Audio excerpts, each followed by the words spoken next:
Namasté les amis, aujourd'hui 79e jour de l'aventure, réveil à Pokhara. Voilà, on a un peu fait la fête hier, moi j'étais raisonnable, hein. Franchement, je pète la forme ce matin. Ouais, je pète la forme. Donc aujourd'hui, vous l'avez remarqué, je reste un jour de plus à Pokhara, qui souvent m'a convaincu de rester une journée de plus. Normalement, je devrais partir demain en direction de Itahari, enfin ça va être un trajet interminable, hein. Il faut d'abord que j'aille à Itahari, après Dharan Bazar, Dankuta, Hile. Donc je vais partir demain probablement avec un bus de nuit. Je partirai en fin d'après-midi en direction d'Itahari, je descendrai après, bon, vous verrez au fur et à mesure. Donc aujourd'hui ça va être encore une journée de montage bien sûr. Pas grand chose à vous montrer aujourd'hui parce que je vais bosser encore toute la journée comme hier. Voilà les amis, en attendant je prends un petit déjeuner, j'ai pris une petite omelette pour ce matin, j'ai un coffee pot, comment on appelle ça? Une cafetière de café qui va arriver. Voilà, c'est l'heure du déjeuner. Je suis vraiment honteux parce que j'ai aucun contenu à vous offrir aujourd'hui. Je bosse à fond là, alors l'internet ça marche plus que moyen. Ça avance sûrement mais très doucement on va dire. Depuis ce matin là je suis rendu à 50%. Alors cette nuit, hier soir je me suis couché, j'avais mon premier vlog qui était à 42%. Je me réveille ce matin, c'était à 42%, ça n'a pas chargé de la nuit du tout. Ce matin ça a fonctionné un petit peu, j'ai réussi à le charger complètement et j'en ai lancé un deuxième qui est là à seulement 50%, il est quasiment à 14h. Donc ouais, ça avance très très lentement. Le montage, là je suis sur le même depuis ce matin, c'est un vrai boulot, hein, c'est un vrai job de faire des vlogs et ça prend beaucoup de temps. Donc voilà, j'étais dans la chambre qui sort, on m'appelle, ah, le dalbat est servi, je descends, le dalbat est tout prêt, ouais non, j'ai vraiment peu de contenu à vous offrir, mais je vais peut-être quand même faire quelque chose cet après-midi, je vais réfléchir un petit peu à ça, et puis voilà, je termine ce vlog là, et puis peut-être que j'aurai quelque chose à vous proposer cet après-midi. Voilà. En attendant, je mange mon petit dalbat, je vous souhaite un bon appétit.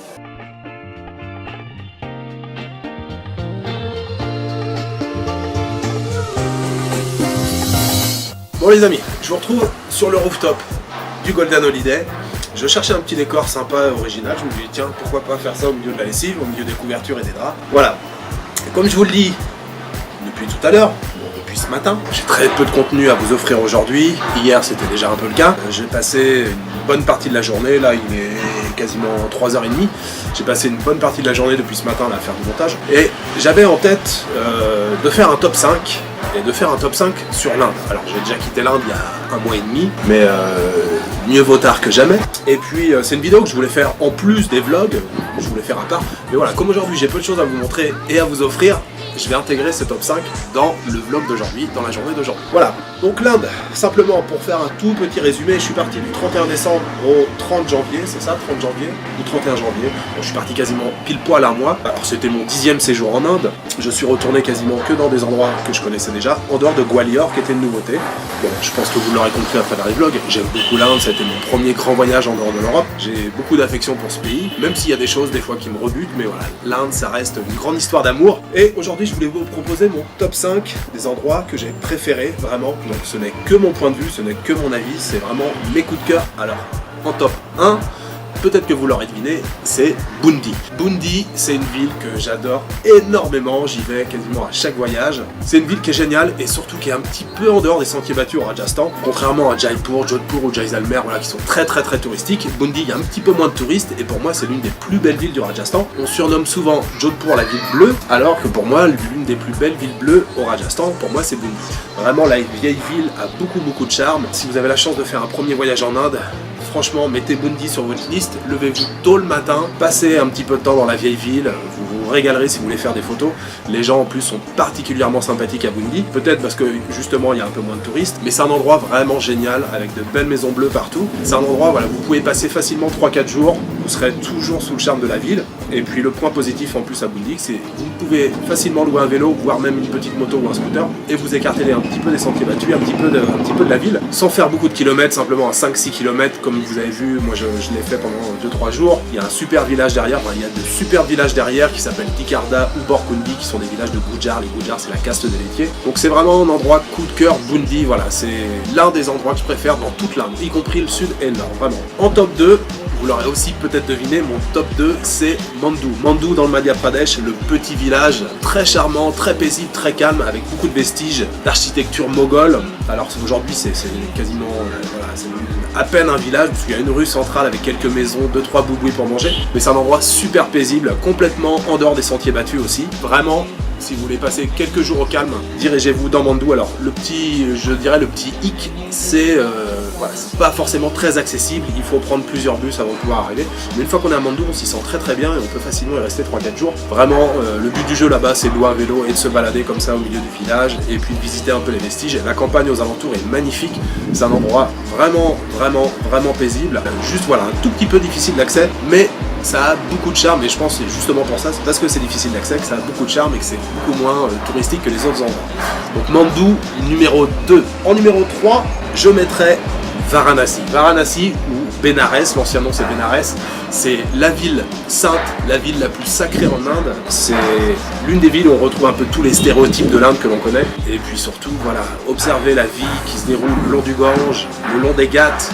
Comme ça, on peut y passer plusieurs jours. Enfin, moi je m'en lasse jamais, même si je visite rien, simplement se poser sur ces escaliers là qu'on appelle les Ghats. Vous passerez des moments exceptionnels, vous verrez, vous pouvez assister aux crémations, vous pouvez voir simplement les habitants qui passent leur journée le long des Ghats, soit à jouer aux cartes, à se rencontrer, à prendre le thé, à se brosser les dents, à se laver, à faire leur lessive. Les Indiens, les habitants de Varanasi font tout sur les Ghats et c'est vraiment un endroit très très particulier en Inde. Il y a une vraie spiritualité ambiante, c'est un des endroits les plus marquants je crois dans un voyage en Inde. Bon, quantité de guest house pour loger, ça c'est pas un problème, il y a tout ce qu'il faut, il y en a pour tous les budgets. On va dire les guest house bon marché sont plutôt des guest house rudimentaires. Je dirais le petit hic à Varanasi, voilà, ce sont un peu les rabatteurs, surtout quand vous voyagez seul. Quand vous êtes en couple, vous êtes un peu moins importuné, mais quand vous voyagez seul, il y a beaucoup de rabatteurs pour vous proposer un peu d'herbe, un peu de shit, visiter des magasins de soie, de sari. Varanasi aussi est aussi très, très réputé pour ses saris, pour son textile. Mais voilà, c'est un endroit magique en Inde, vraiment,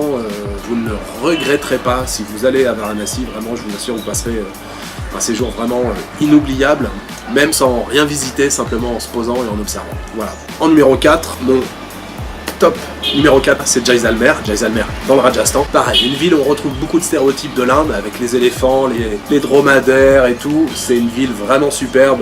On appelle souvent Jaisalmer la ville dorée. Vous avez vu, elle est toute en pierre jaune. Au coucher du soleil, la citadelle est vraiment magnifique. Et voilà, c'est un vrai bonheur de se balader dans ces petits dédales de ruelles.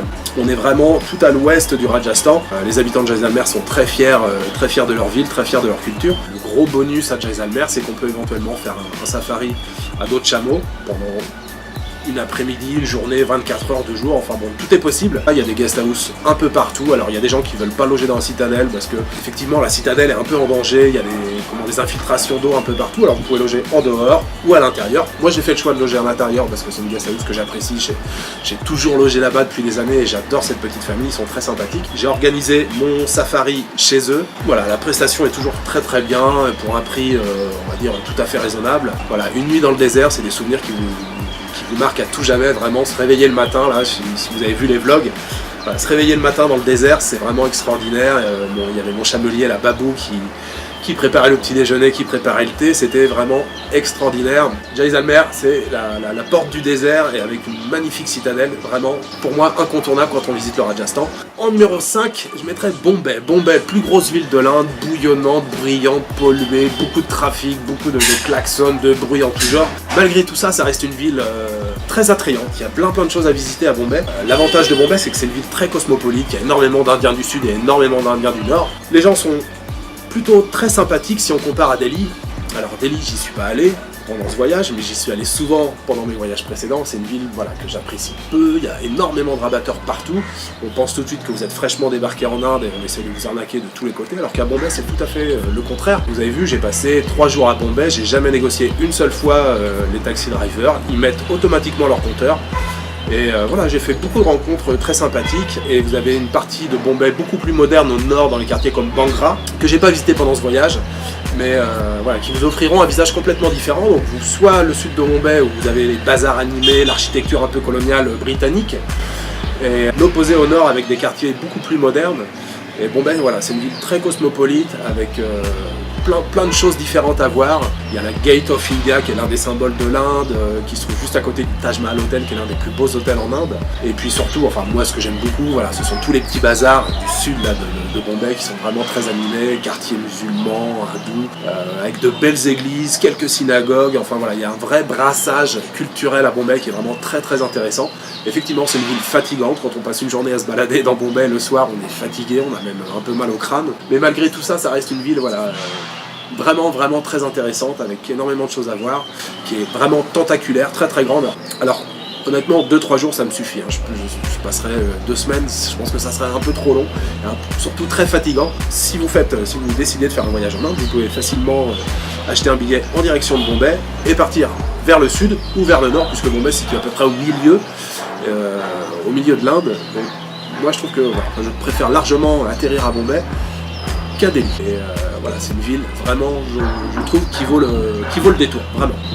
Alors, je vous annonce un top 5, je vais quand même faire un 6e point, alors, donc ça va être un top 6 finalement. Simplement le 6e point, c'est pas une ville, c'est pas une destination en particulier, c'est simplement la bouffe. Je voulais vous parler de la bouffe indienne. Bon, je pense que vous l'avez vu, je kiffe, j'adore la bouffe indienne. Vraiment, il y a plein de choses à découvrir, que vous soyez végétarien ou non, vous vous régalerez dans tous les cas. Si vous êtes végétarien, il n'y a aucun souci, vous avez vu, il y a plein de façons de cuisiner les légumes différents.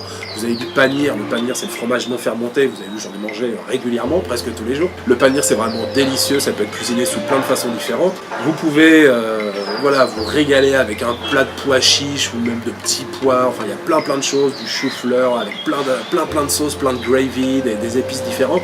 Et puis si vous aimez la viande, si vous êtes non végétarien, vous vous régalerez aussi. Le petit point, la petite précision que j'apporterai, c'est simplement si vous voulez manger de la viande, essayez plutôt d'aller dans un bon restaurant, cherchez dans la ville, renseignez-vous, demandez s'il y a un restaurant un peu réputé pour les grillades ou des choses comme ça. Alors même dans un bon restaurant en Inde, vous en aurez peut-être pour 5-6 €, vous allez vous régaler. Les tandoori sont vraiment délicieux, les chicken kebab, les brochettes de poulet, de mouton, de chèvre, il y a vraiment de quoi se régaler, vraiment, c'est la bouffe indienne.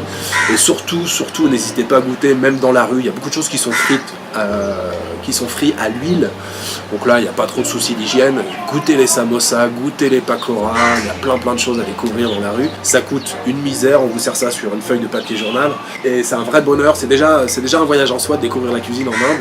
Et puis en boisson, bien sûr, vous avez vu, j'ai consommé du chai, le thé masala, enfin le tea masala, avec cardamome, poivre, cannelle, clou de girofle, beaucoup de sucre et du lait bien sûr. Donc ça c'est la boisson nationale, vous verrez. Bien entendu, je ne peux pas ne pas vous parler du lassi. Le lassi c'est cette boisson à base de yaourt brassé. On peut consommer salé ou sucré, moi je le consomme habituellement plutôt sucré, c'est meilleur. Donc voilà, pour la bouffe, il faut vraiment ne pas hésiter à goûter à tout. Et en plus il y a des spécialités régionales. La cuisine du sud est complètement différente de la cuisine du nord. Il y a plein de petites spécialités en fonction des régions, et ça c'est un vrai bonheur. Voilà pour ce petit top 5, ça comblera un petit peu aujourd'hui ma journée pauvre en contenu. Moi je vais continuer le montage en espérant que ça charge à peu près correctement sur l'internet. Depuis 2 jours c'est vraiment la bérésina là à Pokhara. En plus cet après-midi il a plu un petit peu, donc il y a une coupure de courant en même temps. Enfin bon, la fin d'après-midi va se prolonger tranquillement sur le montage, et puis je pense que les gars vont faire leur partie de volley habituelle, à moins que le terrain soit trop trempé. Et puis ce soir il y aura encore un petit apéro comme d'habitude. Voilà. Wallman. Bon les amis, c'est le début de soirée. Normalement, bon je sais plus quelle heure il est, mais... Ouais, il est pas très tard, il est 9h30. Voilà les amis, le petit début de soirée. Bon, il est 9h30, on n'a pas mangé, le dalbat n'est pas encore passé, mais pour l'instant il y a du rhum, bière, whisky, rhum, bière, whisky. Bon, tout va bien les amis, c'est parfait. J'avance un petit peu sur le montage, ça charge toujours aussi lentement, mais bon, ça va avancer. Voilà, j'espère vous retrouver plus tard. Can I talk with the video? Of course you can. I hold it. Hello, Jul always talk on the friends. She's the girl from China, is a very beautiful girl. But she's a very beautiful girl. Is my friend, is my older brothers. And if you guys like to come to visit in Nepal, please you have to welcome to Nepal. Do you guys understand this? And can you understand Nepal? That what we have in Nepal as well here. My brothers, is my older brothers.